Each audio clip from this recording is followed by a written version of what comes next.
Now, I've shared my landscaping adventures and frustrations with you before. Digging up decorative grass, transplanting hostas, raking up and removing so many rocks. And I like this time of year because the blanket of snow covers up that monstrosity that is my front yard. I don't have to worry about what is underneath. I still have a lot of work to do this spring, but one thing I don't have to worry about is stuff growing up from what I've cut down.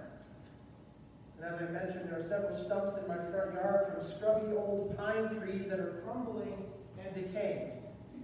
Now, I'll have to worry about weeds and clover growing and spreading in my yard, but I won't have to worry about having to cut down any more trees. Even if the roots are still active beneath the surface, there will be no more growth. The branches are gone, photosynthesis won't be happening. No more growing and stretching toward the sky. Those trees are dead. There's nothing else left. And thank God for that.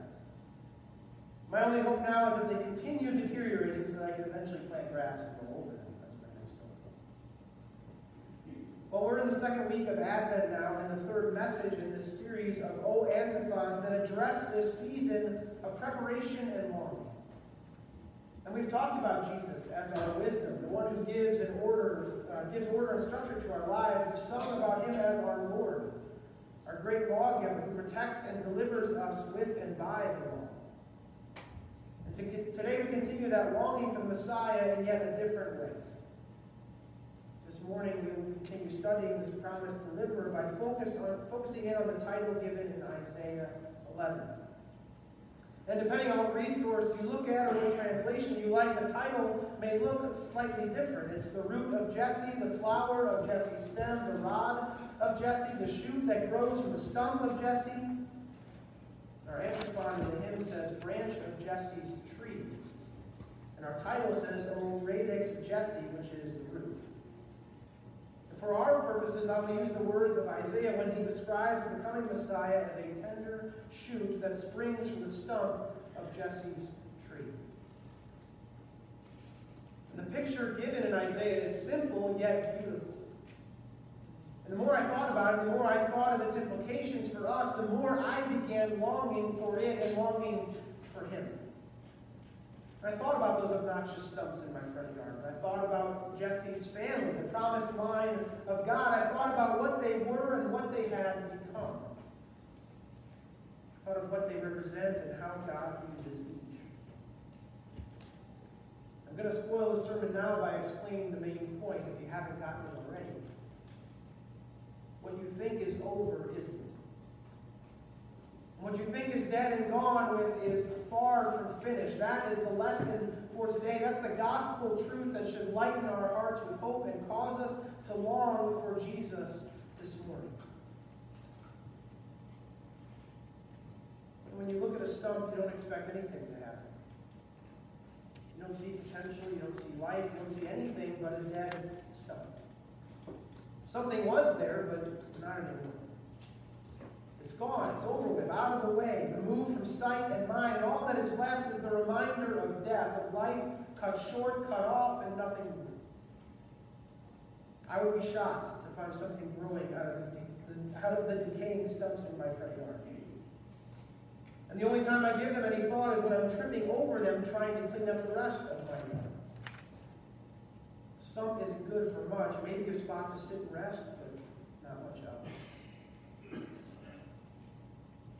And so biblically we're presented with a stump as well.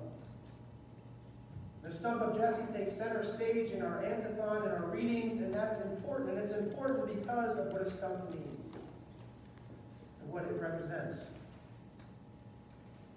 It's all of those things that I mentioned. The stump of Jesse is the end of something that once was. It's the end of the line. It's the end of the road. It's death. It's decay. There's nothing else there. No life, no joy, no hope. If anyone looked at the line of Jesse, they'd maybe see a resting place, but not much else. This is a sad picture because there was so much expected out of this tree. God had promised to do miraculous things to this tree that is now a sad and decaying stump. Well, if you know the biblical narrative, then you can see how this is so. Jesse was King David's father, and the promised Messiah was meant to come from the line of David. And David was a good king until he committed adultery with Bathsheba and murdered her husband. And David's offspring fought, and they split the kingdom into two separate nations, Israel and Judah. And from there, things spiraled even more out of control as civil war turned into attacks from the outside. From the powers of Assyria and Babylon and even Persia. People of God were conquered and they were scattered. There was exile and there was return. There was desolation and destruction. The people tried to rebuild the city and the temple, but sin still persisted. And the promises of God were long buried and long abandoned. The line of David lost and forgotten. A once beautiful family tree chopped down to just the stump.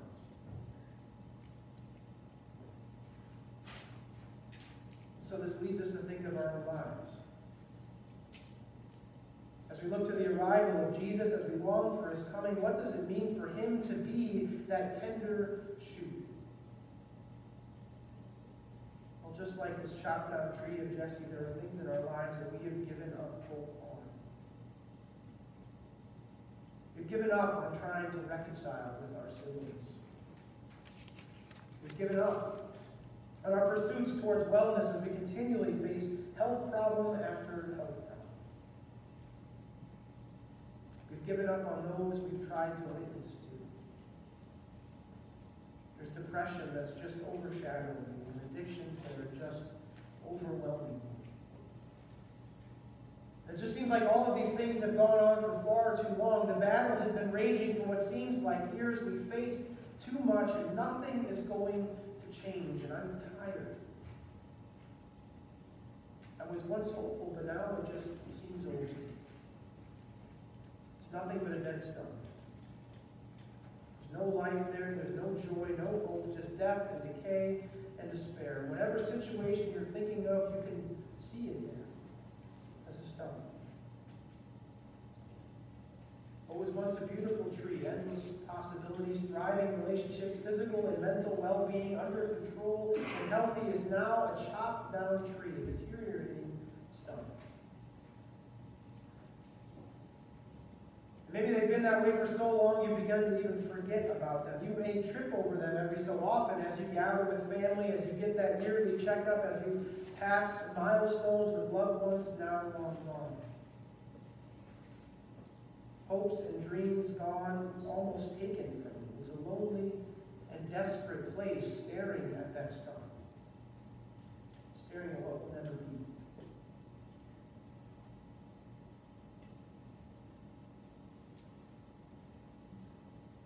O come, thou branch of Jesse's tree. Free them from Satan's tyranny.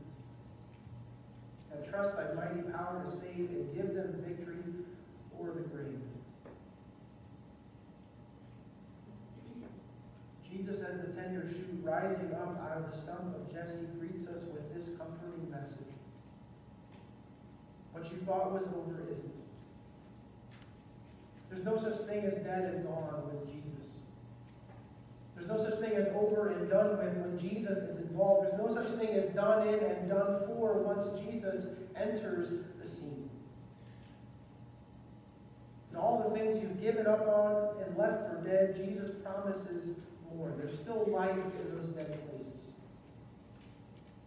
There's still hope beyond decay and deterioration. There's more coming, and what you thought was just a dry, dying stump is actually fertile ground for God to do his greatest work. Jesus comes to sprout forth from what was left for dead. Verse 4, the new life from what was chopped down and ground up. And that's what this antiphon teaches us. That's what this verse shows us next. Jesus is the root still moving and extending through rotten soil. He's the branch reaching out when all else is dying. He is that tender shoot, the new plant springing up from the forgotten and abandoned stone.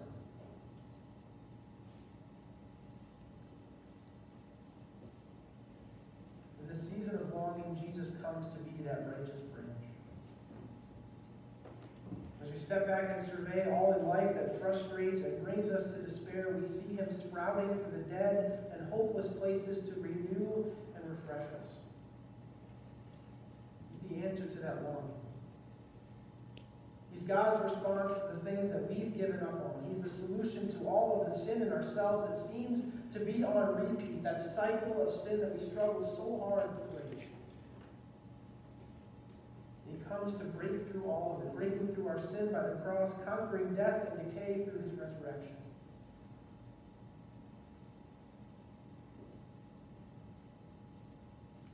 The box or the manger is filled with stars of longing. If you've given up on any of those things, know and believe that God has more to say. He's speaking more in those dark and desperate places. He has the final word. If it isn't fixed or put together in this lifetime, and be sure and certain of the hope we have in his complete healing in the new heaven and new earth.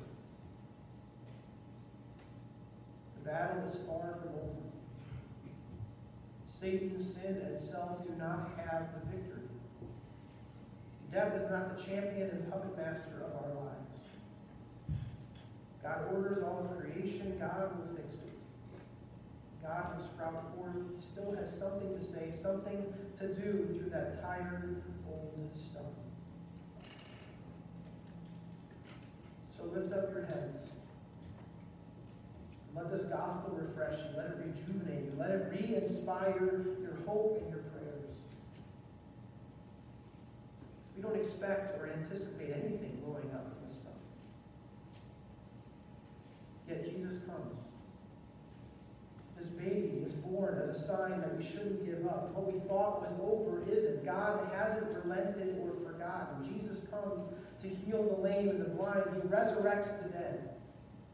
He breaks through our sin as his body is broken on the cross.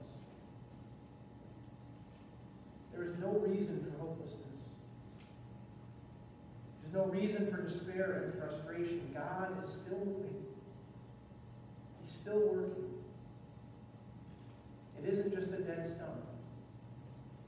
It's fertile ground for God to still do amazing things, and he will. O radix Jesse, O tender shoot from the stump of Jesse. Let's pray.